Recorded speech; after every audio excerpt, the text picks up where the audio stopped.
Assalamualaikum warahmatullahi wabarakatuh. Pada kesempatan kali ini kita akan belajar menggunakan aplikasi SPSS. Dia digunakan untuk menghitung statistika.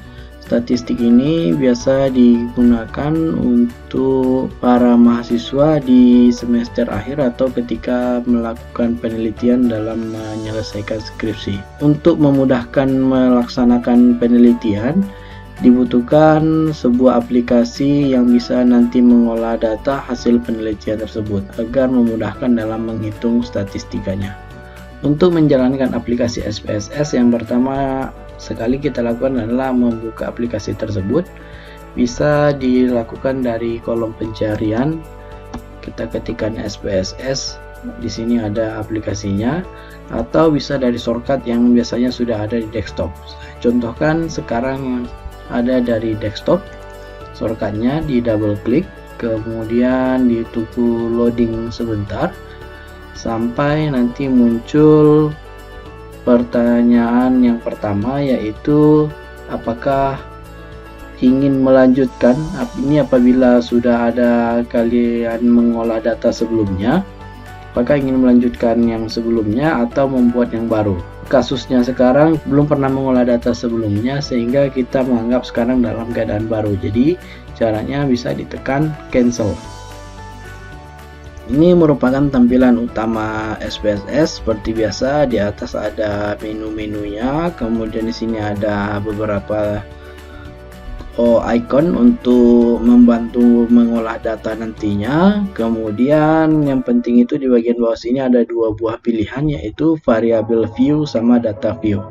Untuk apa gunanya yang dua ini?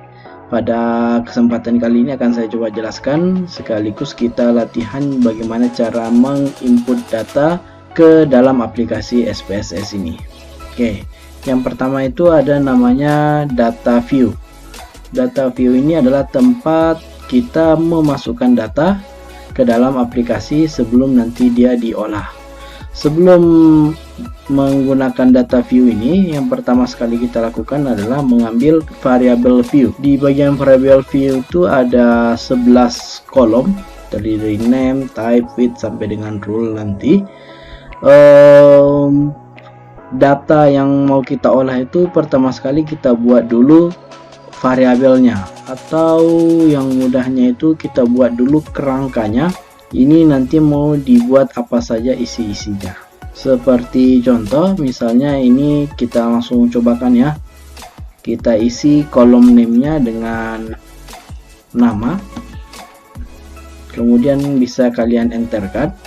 Setelah di enter, secara default nanti type, width, sampai rule-nya akan terisi secara defaultnya ya. Tapi apabila kita ingin mengubah isi kriteria dari type sampai ke role ini bisa. Misalnya seperti type, ini adalah numeric. Numericnya mau kita ubah menjadi koma, dot, date, sampai ke press direct numeric ini tergantung kegunaannya atau tergantung daripada data yang nanti yang mau dimasukkan. Misalnya ini kan tadi kita buat dia nama. Nama itu apakah tipe variabelnya itu sebuah numerik, apakah sebuah angka? Jawabannya adalah tidak. Apabila kita membuatkan sebuah nama, tipe datanya itu adalah string namanya ya. Jadi biasa yang digunakan itu kalau tidak numerik adalah string. Sekarang namanya kita ubah menjadi string. Kemudian di sini ada pilihannya karakternya.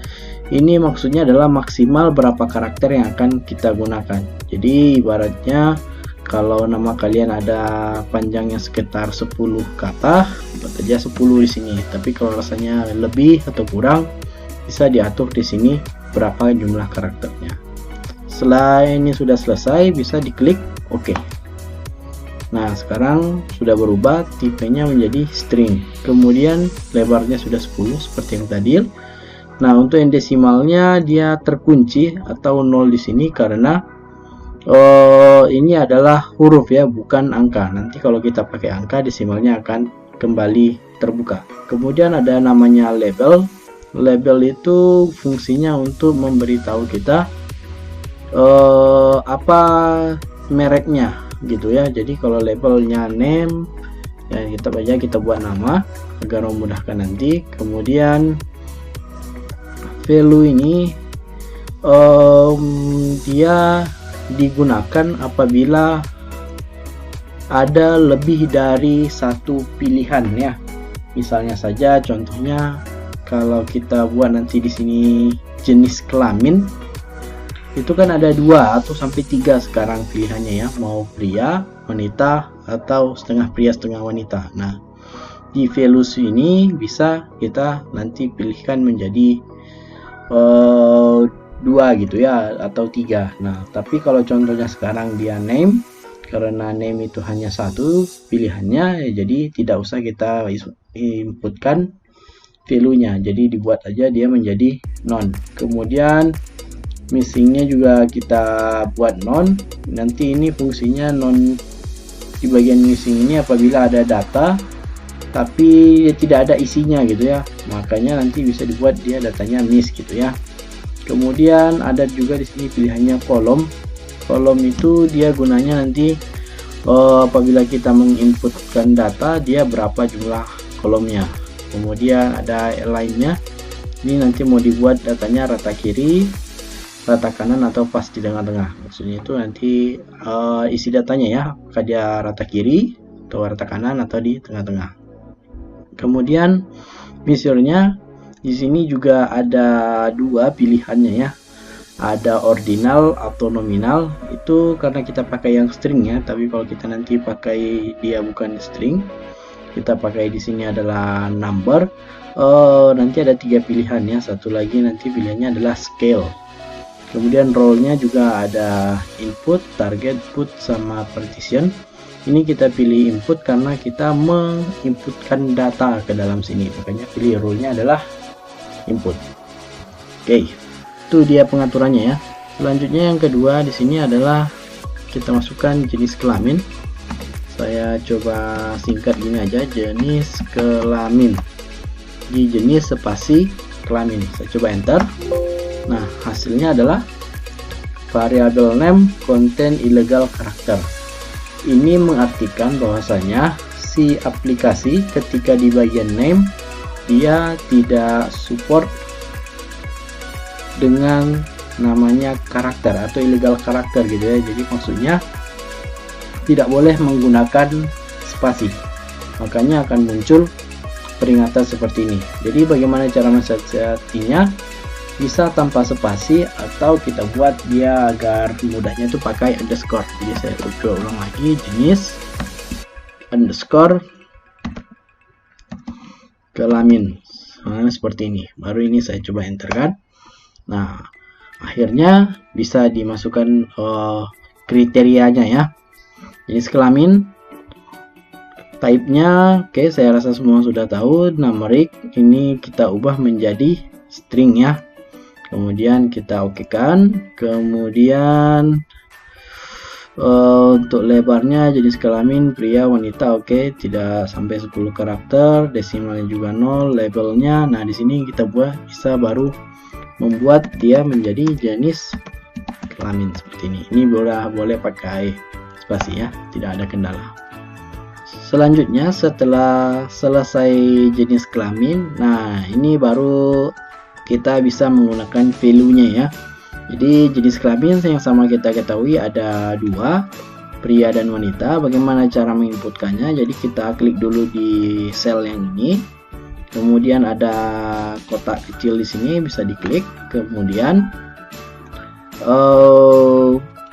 value-nya ini kita misalkan cobakan dia 1 di sini. Kemudian labelnya apa? Labelnya adalah pria. Setelah itu di add. Kemudian value-nya 2, labelnya di sini dibuat wanita. Kemudian di add. Jadi fungsinya apa untuk value ini? Nanti untuk penginputan data, ketika kita ingin memasukkan datanya itu adalah seorang pria, tidak perlu lagi kita mengetikkan pria, cukup saja menginputkan labelnya ya. Labelnya adalah 1, jadi ketikkan aja nanti di kolom tersebut 1 ya, atau 2 kalau dia misalnya yang diminta adalah wanita. Itu dia salah satu fungsi daripada label di sini. Apabila sudah selesai bisa diklik oke. Sehingga sekarang sudah ada pilihannya, yang pria nomor 1, yang wanita nomor 2. Oke, selanjutnya video ini akan saya coba percepat. Jadi nanti silakan dilihat saja isinya apa saja untuk kriteria dari data yang kita buatkan sekarang ini. Oke, lebih kurang sekarang seperti ini hasilnya. Kriteria dari sebuah data ya. Nah, untuk kriterianya yang lebih lengkapnya itu ada di modul, silakan dilihat di modulnya. Di situ sudah lengkap dibuatkan kriteria yang ada seperti sekarang ini. Lebih kurang seperti ini kriterianya. Selanjutnya kita masuk ke bagian data view untuk menginputkan datanya ya. Jadi tadi ini kita bermain di variable view, sekarang kita pindah ke dalam data view. Nah, seperti ini sekarang hasilnya. Sekarang kita tinggal memasukkan datanya saja. Untuk datanya bisa kalian lihat langsung di modul. Misalnya yang di sini namanya adalah Sandra. Setelah kita masukkan namanya adalah Sandra, untuk di bagian jenis kelamin sesuai yang sudah kita buat tadi di kriterianya itu, kita tidak perlu lagi mengetikkan wanita seperti ini ya, tapi cukup dengan memasukkan labelnya. Tapi sebelum memasukkan labelnya, diaktifkan dulu, kita berada di bagian value labelnya ini, kita aktifkan terlebih dahulu. Jadi silakan diklik. Nah, baru bisa di sini kita masukkan jenis kelaminnya. Jadi misalnya tadi kalau yang perempuan itu dia labelnya 2, kita cukup mengetikkan 2 sehingga hasilnya langsung di sini dia menjadi wanita. Kasusnya sama juga dengan tingkat pendidikannya. Tingkat pendidikannya adalah SMA, itu juga nomor 2, sehingga dia sini milih SMA. Kemudian sini tingkat penjualannya adalah 1.050.000. 1.050.000. Tingkat penjualan keduanya adalah 1.200.000. Kemudian untuk bagian areanya juga ini ada di nomor 2 ya, area Jawa Barat. Sehingga tidak perlu lagi mengetikkan Jawa Barat dan Banten, cukup memberikan labelnya saja, maka data akan langsung terpanggil. Jadi lebih kurang seperti itu, kita sudah bisa men-set datanya. Untuk sampai ke nomor 13, datanya silakan langsung dilihat di modul. Video ini akan saya kembali percepat lagi. Nah, ini dia hasil dari penginputan datanya. Lebih kurang seperti ini hasil data yang telah kita inputkan. Apabila sudah selesai seperti ini, maka datanya sudah bisa untuk dilakukan pengolahan. Untuk pengolahannya akan disambung ke video part selanjutnya. Untuk yang sekarang kita cukup menginputkan datanya, kemudian kita coba menyimpan. Bagaimana cara menyimpan apabila data ini sudah terinput? Caranya bisa diklik file, kemudian pilih save. Oke, nah di save ini baru bisa kalian pilih di mana letak mau disimpan. Kemudian saya cobakan, misalnya ini mau buat folder baru, latihan SPSS. Kemudian dalam folder ini kita buat di sini adalah data sales ya, kita buat sales.sav. .sav itu untuk format menggunakan SPSS ini. Baru kita klik save, sehingga data yang sudah kita inputkan ini sekarang sudah tersimpan. Misalnya suatu saat kita butuh lagi untuk ingin mengolah datanya, berarti kita open ya. Cara mengopennya ya otomatis kita close dulu terlebih dahulu yang sudah kita save ini. Bisa kita pause. Oke, setelah kita close, Saya coba buka kembali aplikasi SPSS nya. Kemudian kita ingin mencoba membuka file yang sudah kita simpan sebelumnya. Di sini biasanya sudah tersimpan nama file yang sudah tadi kita simpan ya. Tadi saya simpan dengan nama sales di folder latihan SPSS. Ini dia. Ini bisa diklik bagian yang ini, baru kita oke kan, sehingga akan langsung terpanggil file yang sudah kita simpan tadi. Oke, demikianlah video tentang penggunaan SPSS versi 20, cara menggunakan aplikasinya, juga cara menginput, menyimpan, dan juga open file yang berformat SPSS.